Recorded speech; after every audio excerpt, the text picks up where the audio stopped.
After New York, Prime Minister Narendra Modi in Washington, D.C. ahead of his meeting with President Joe Biden and several business leaders.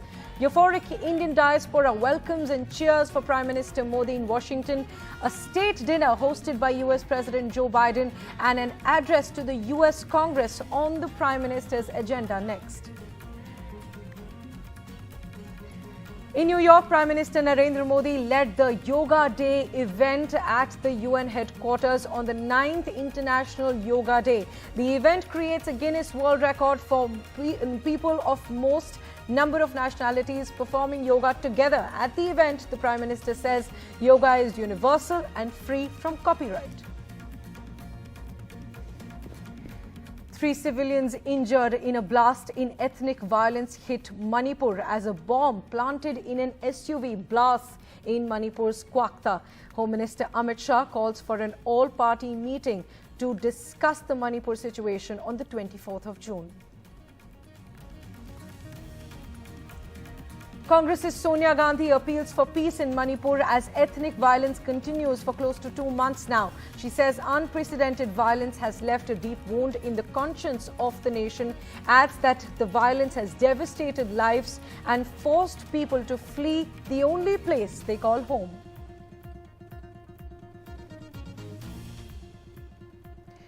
Climate change kills. Heat-linked deaths reported from Uttar Pradesh and Bihar. In UP's Balia, 54 suspected heatwave deaths in just the last 3 days, though the administration there denies heat being the reason behind these deaths.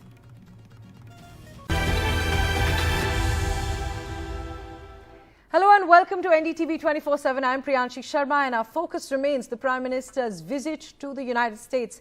Well, Prime Minister Modi is in Washington, D.C. as a part of his 4-day U.S. state visit. He was received by the Indian diaspora there that welcomed him with cheers, dance and celebration. The Prime Minister has several important events lined up in Washington.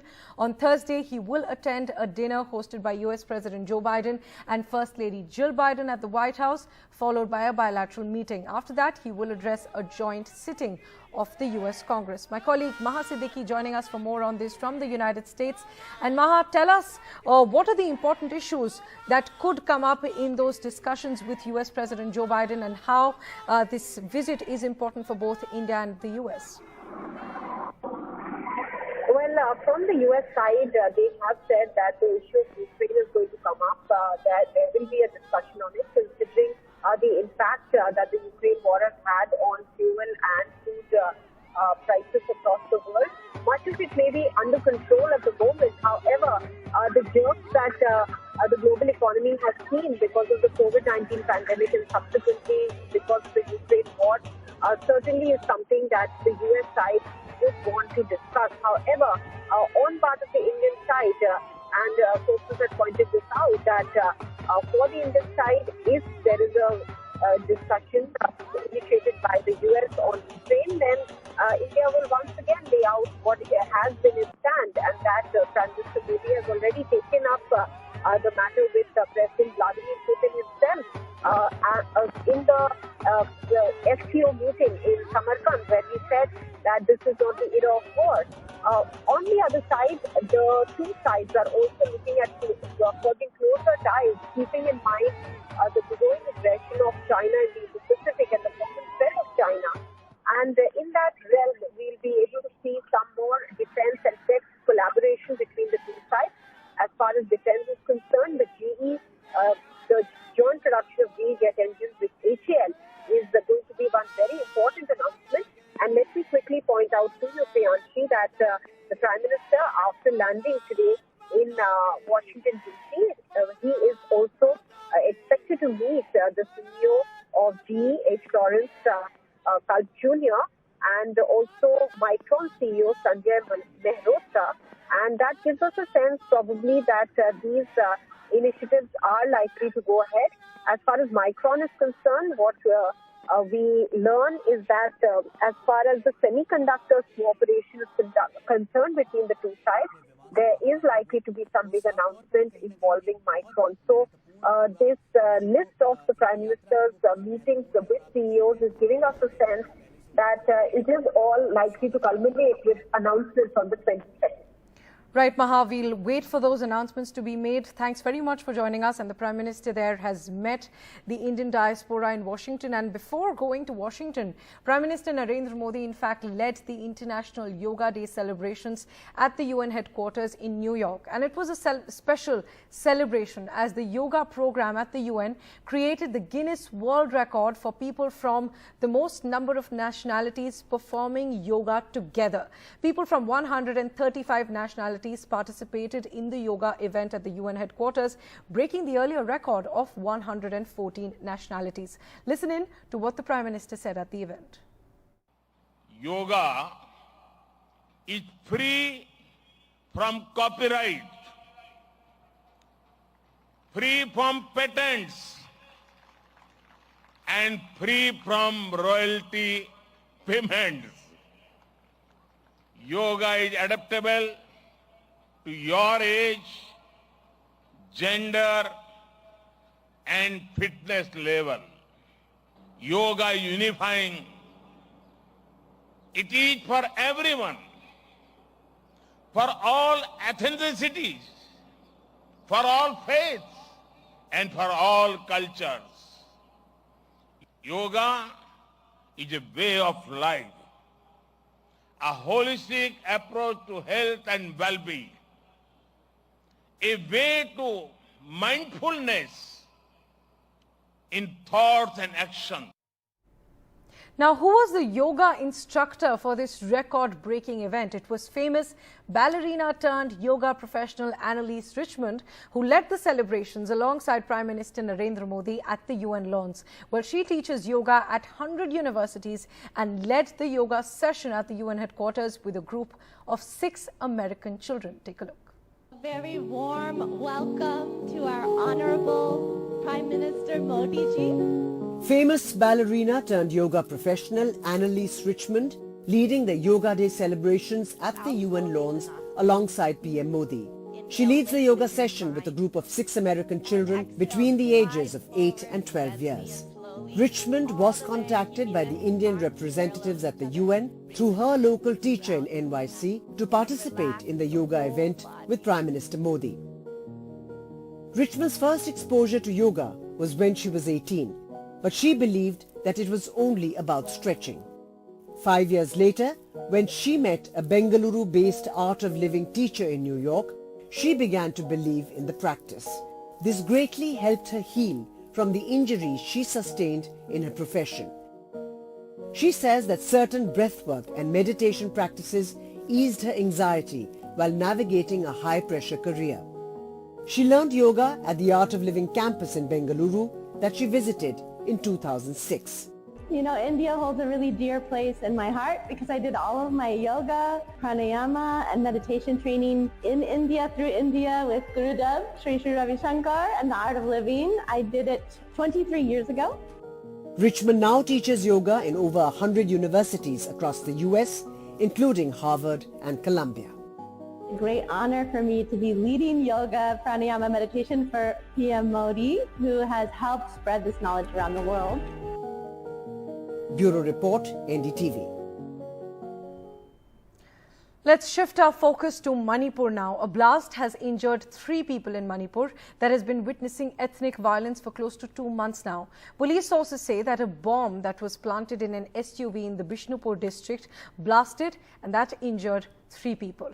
They add that currently it's suspected to be an IED or an improvised explosive device. And as the situation is not getting normal despite the Home Minister's visit to the state 3 weeks ago, the Union Home Minister Amit Shah has called for an all-party meeting on the 24th of June in New Delhi to discuss the situation in Manipur. My colleague Ratnadeep Chaudhary gets us more details. That's right. In fact, this blast took place this evening at Kokta, which is on the border of the Bishnupur and the Churachandpur district. Remember, the Bishnupur is a district in the hill, in the valley area of the state, and Churachandpur is in the hill. And this area, Kokta and Kangwai, have been witnessing, violence flare-ups ever since the violence started. In fact, last week also they were firing in this area, and now what we're picking up from police sources is that an SUV vehicle, a Mahindra Scorpio vehicle, which was parked near a culvert there, it suddenly blew off. Now,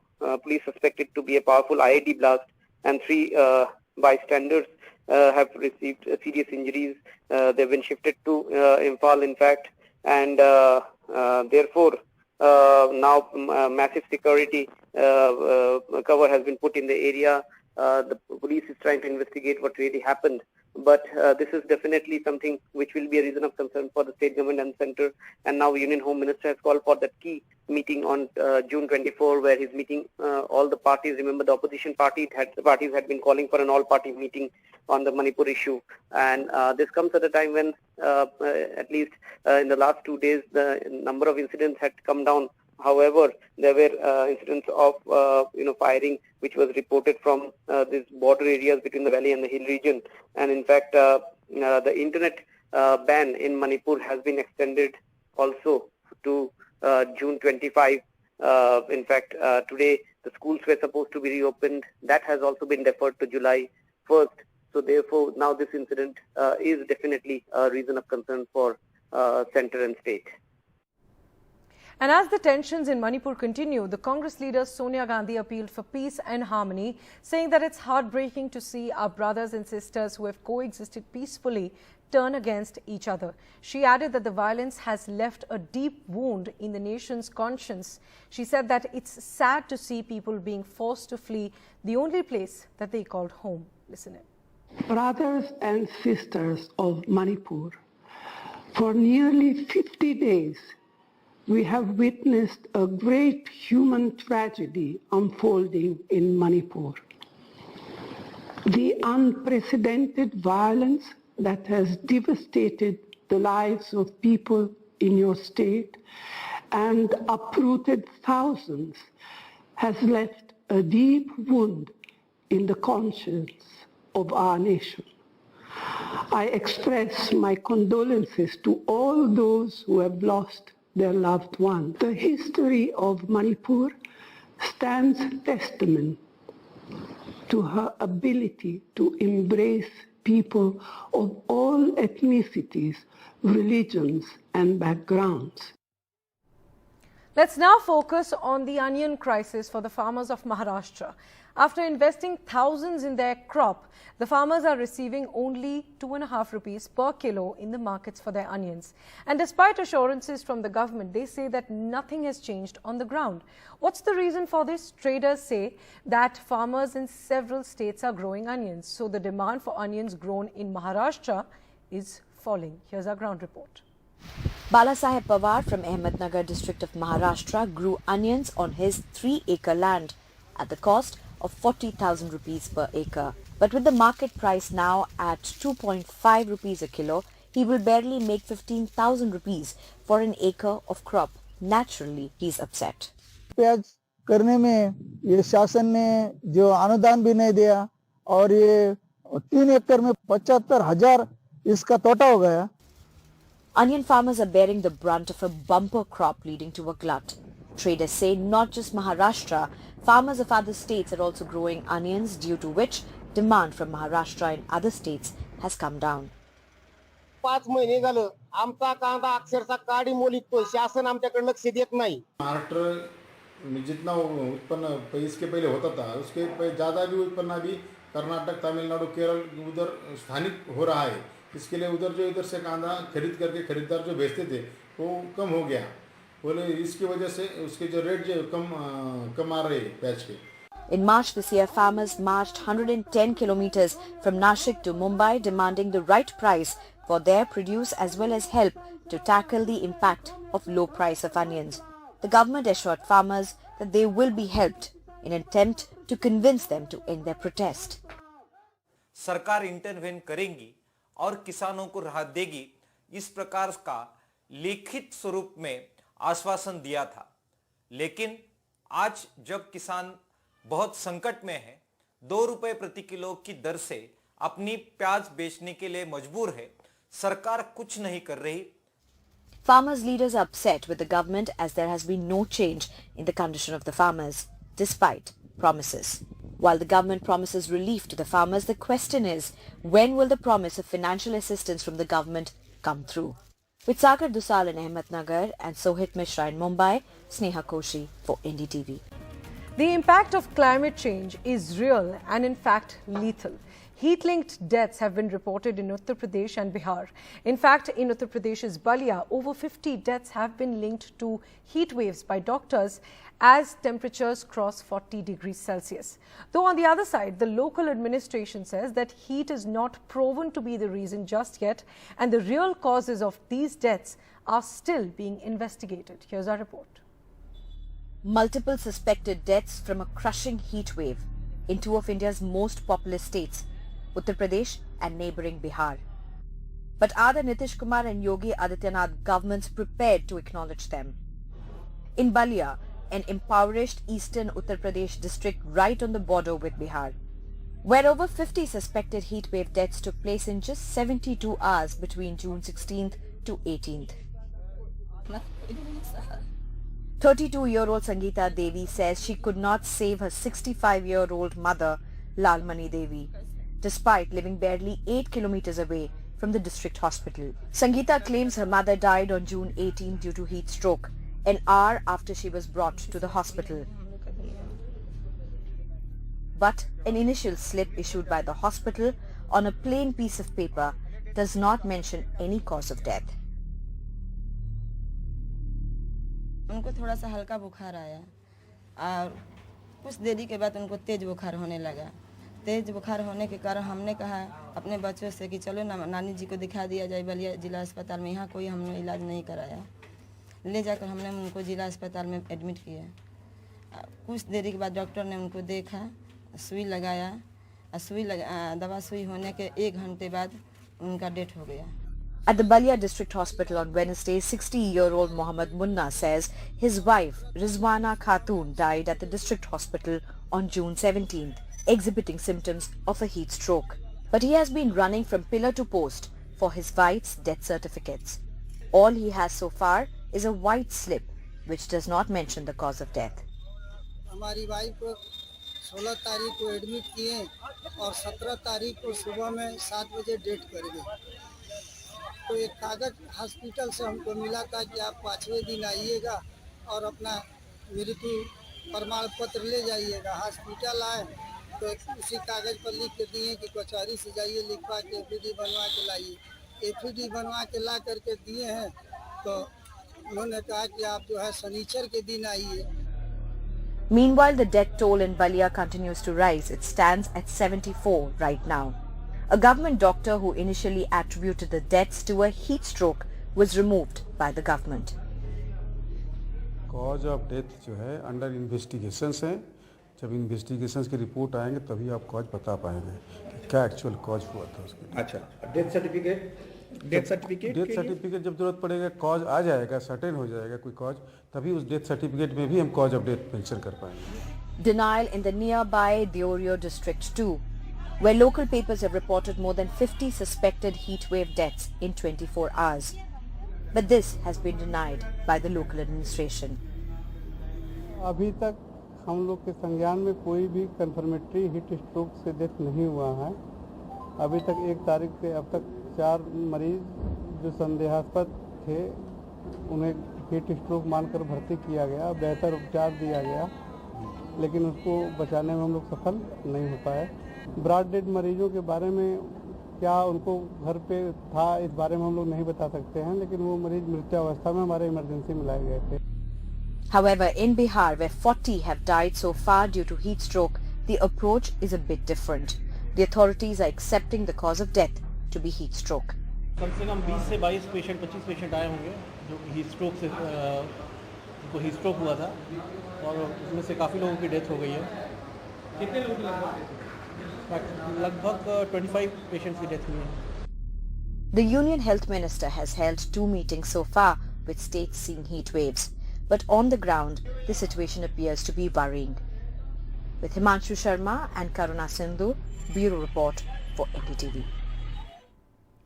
And now the big international story. An explosion in central Paris has injured several people. Some have even been critically injured. As you can see in those visuals, there were plumes of smoke in the air from this explosion. And how did it happen? Currently, it's suspected to be a gas explosion, and several police personnel and firefighters were there on the spot to control the situation, as you can see there.